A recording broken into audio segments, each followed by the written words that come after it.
2023년 10월 3일 화요일 아침 명절 연휴의 마지막 날입니다.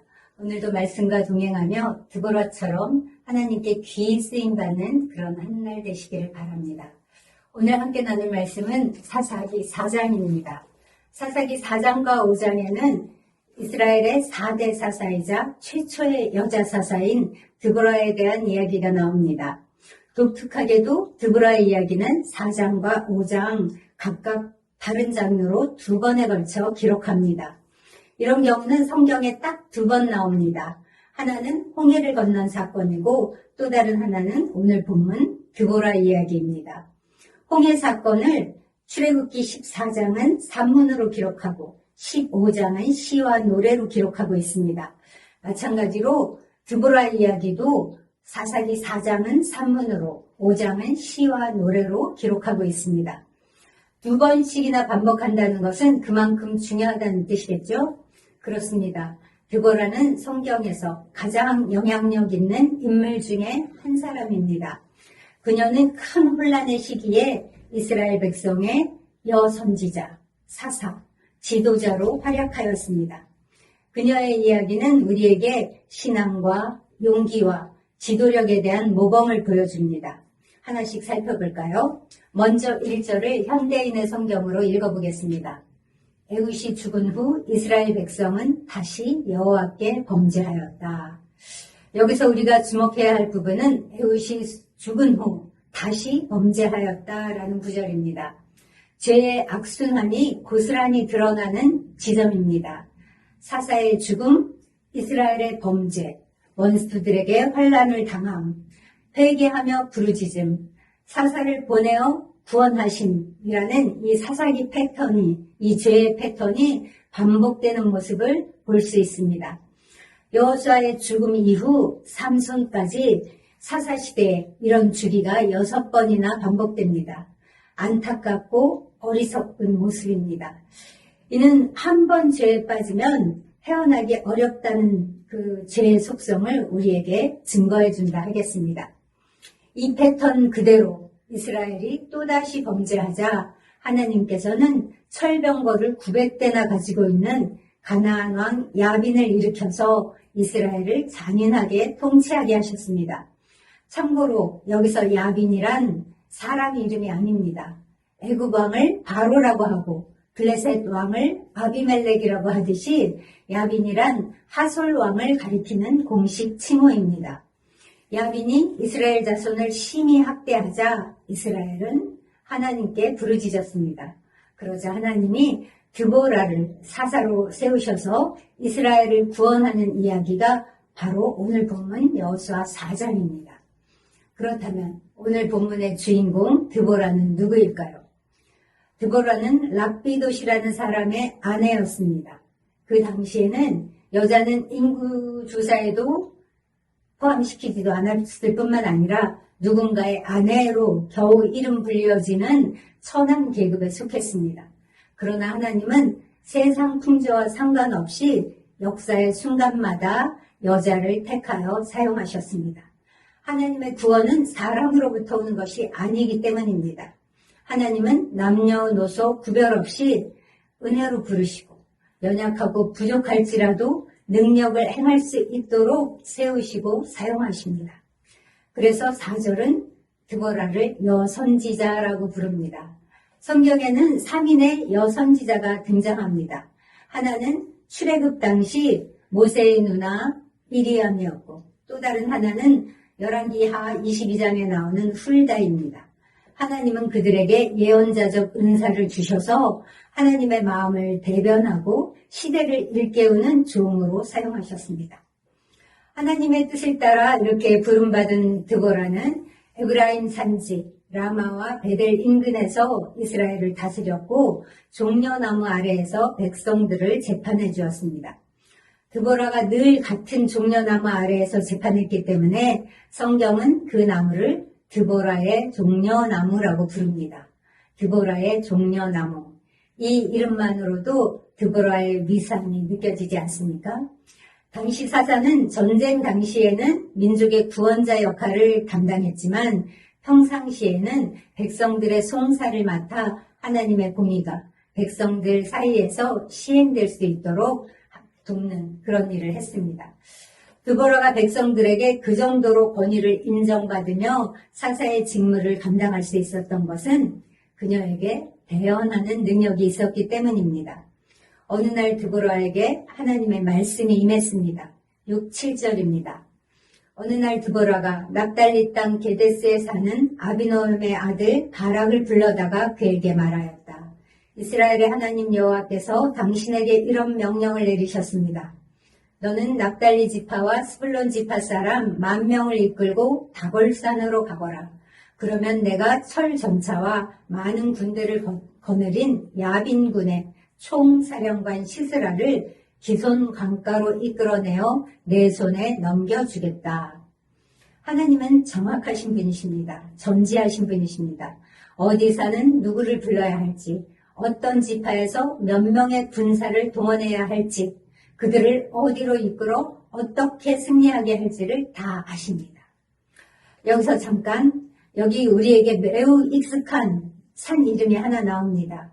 다볼산, 타보르산. 우리가 한 달에 한 번 산상 기도에 가는 타보르산 영성 선교회가 바로 여기서 따온 이름입니다. 분명치는 않지만 초대교회 전승에 따르면 예수님께서 그 모습이 변형되셨던 변화산, 그 변화산이 바로 여기 다볼산이라고 합니다. 하나님께서 다볼산을 접전지로 택하신 데는 다 이유가 있습니다. 산에는 하솔왕 야빈의 그 철병거가 오를 수 없기 때문입니다. 그러면 시스라의 군대는 자연히 평지인 기손 강가에 진을 칠 것이고, 그때 하나님은 기손 강물을 범람케 하셔서 야빈 왕을 진멸시키려는 계획이 있으셨던 것입니다. 그렇습니다. 내가 다 이해할 수 없을 그때에도 우리 하나님께는 다 계획이 있으시다는 것을 믿으시기 바랍니다. 그런데 바락은 이렇게 정확한 하나님의 대언을 듣고도 선뜻 순종하지 않았습니다. 오히려 드보라에게 당신이 나와 함께 가면 가겠지만 당신이 함께 가지 않으면 가지 않겠다라고 대답했습니다.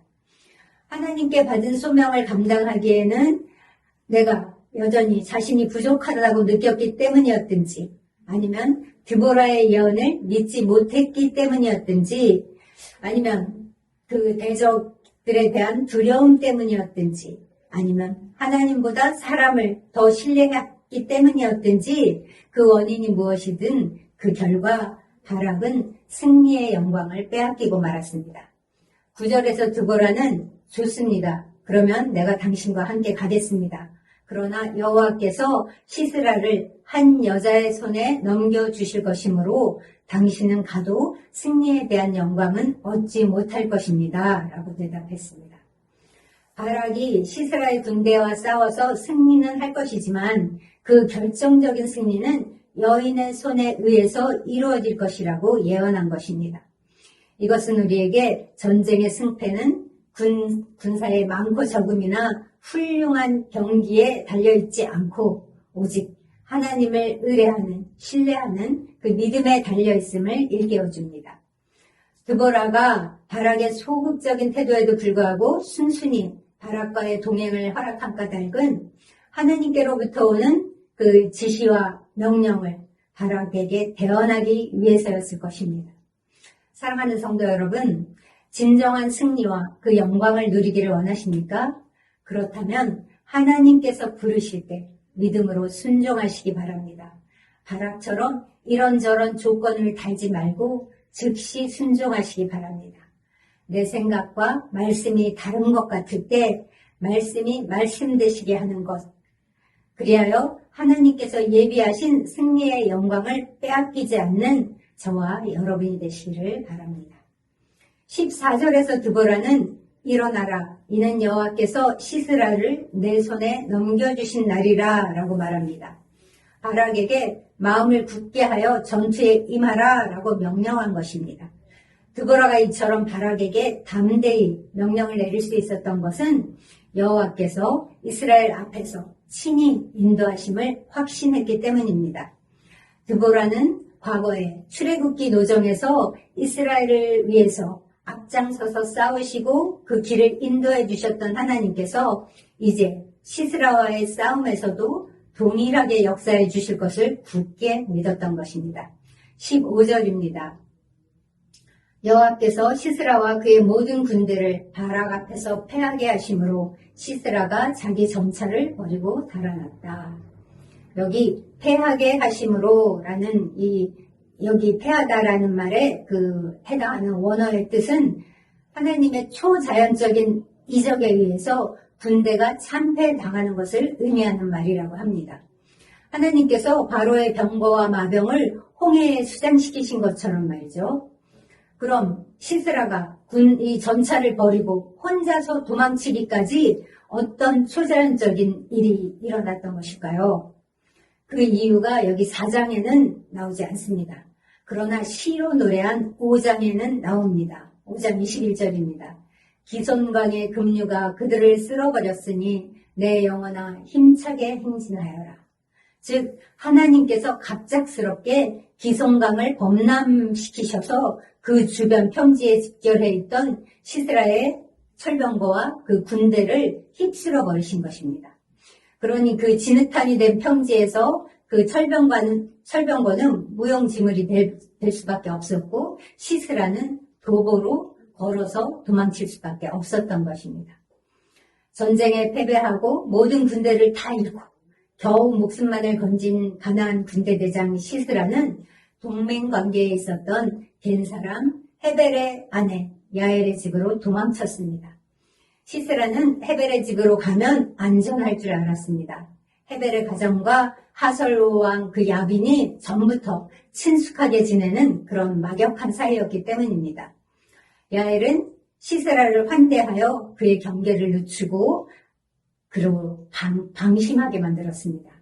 야엘은 시스라가 잠들었을 때 말뚝을 그의 관자놀이에 대고 땅에 박아 죽였습니다. 여자가 어떻게 이런 일을 할 수 있었을지 우리는 좀 의아해집니다. 그러나 고대 근동에서 유목민들은 망치로 그 말뚝을 박아서 장막을 세웠는데 그 일은 주로 여인들이 하던 일이었다고 합니다. 그러므로 야엘에게 있어서 그 일은 별로 어려운 일이 아니었던 것이죠. 야엘은 바락에게 자기가 죽인 시스라의 시체를 보여주었습니다. 실제로 바락의 군대는 하나님의 도우심으로 승리는 하게 되었지만 시스라를 죽인 자는 바락이 아닌 또 다른 여인 야엘이 된 것입니다. 이로써 시스라를 죽이는 영예를 바락이 취하지 못하고 여인이 취할 것이라고 예언했던 드보라의 예언이 성취된 것입니다. 하나님은 이스라엘 백성을 구원하시는데 많은 병거와 무기를 사용하지 않으시고 일상에 충실했던 평범한 두 여인 드보라와 야엘을 사용하셨습니다. 당시 사회에서 소외되고 연약한 존재인 여인들을 사용하신 것입니다. 아주 평범한 베들레헴의 처녀 마리아를 통해서 이 세상을 구원하고 원수의 머리를 깨뜨릴 예수님을 보내신 것처럼 사회적 약자인 여인들을 사용하여 억압당하고 지배당하고 고통에 처한 이스라엘을 구원하신 것입니다. 그러나 기억하십시오. 전쟁의 모든 과정에 드보라와 야엘 그리고 바락의 활약이 두드러진 것은 사실이지만 그들의 활약 때문에 전쟁에서 승리한 것은 결코 아니라는 사실을요. 23절이 이를 증거합니다. 이와 같이 하나님이 가나안 왕 야빈을 이스라엘 백성 앞에서 패하게 하셨다. 성경은 가나안 왕 야빈을 이스라엘 자손 앞에 패하게 하신 분이 하나님이시라고 분명히 기록합니다. 다만 하나님은 전능하시지만 혼자 일하시지 않으시고 언제나 사람을 통해 일하십니다. 하나님의 명령을 온전히 따를 때 하나님이 함께 하심을 아는 자, 상대의 강함을 바라보지 않고 하나님만 바라보는 자, 인간의 힘과 권력이 아무리 막강해 보여도 그 모든 것들이 하나님 앞에서는 아무것도 아님을 믿는 자, 이런 자들을 통해 하나님은 승리케 하십니다. 그러므로 영광은 오직 그분만이 홀로 받으셔야 합니다. 기도하겠습니다. 사랑의 하나님, 내 삶에 고난이 있을 때 혹 내가 하나님을 떠나 있는 게 아닌지, 내가 하나님보다 더 사랑하는 우상이 있는 게 아닌지, 그래서 지금 내게 하나님이 주신 그 징계가 있는 게 아닌지 돌아보게 하시옵소서. 그때 즉시 회개하게 하시고 주를 향해 부르짖게 하시옵소서. 하나님이 말씀하실 때 즉시 순복하는 드보라와 같은 믿음을 허락하여 주시옵소서.